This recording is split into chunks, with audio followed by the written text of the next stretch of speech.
Salut à tous et bienvenue dans cette nouvelle vidéo, j'espère qu'elle vous plaira. C'est une vidéo recette et nous allons aujourd'hui réaliser une bruschetta un peu esprit mexicain, voilà, avec du chorizo, avec du coulis de tomate, avec des épices mexicaines, avec de la mozza très généreuse en mozzarella comme vous le voyez.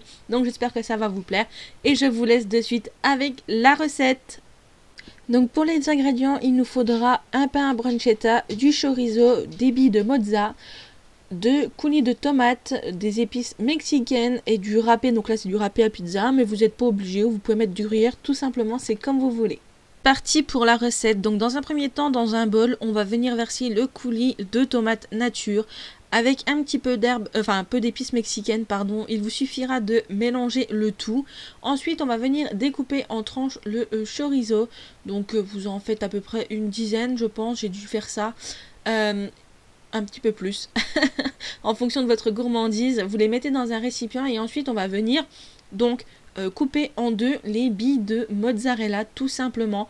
Donc pareil, j'ai fait un peu au pif, donc c'est à vous de voir en fonction de vos goûts et puis de ce que vous aimez, voilà, tout simplement. Une fois la mozzarella coupée, on va venir mettre le pain à bruschetta dans un plateau qui va au four, voilà, dans un plat qui va au four tout simplement.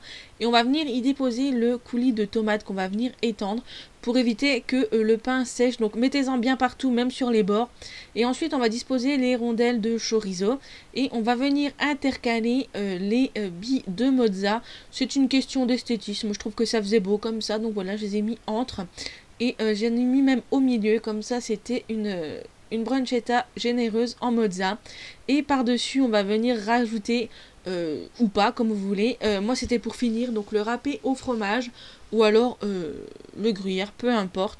Et voilà, c'est prêt à partir au four, donc une quinzaine de minutes à 180 degrés. Et voilà, la bruschetta est à présent terminée. J'espère que la recette vous a plu, elle était très très bonne. Je vous la recommande, franchement, c'est la deuxième que je fais sur ma chaîne et franchement elle était très très bonne. D'autres seront à venir, bien évidemment, tout au long de l'année.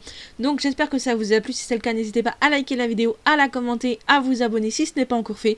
Et moi, je vous dis à bientôt pour une prochaine vidéo. Bisous!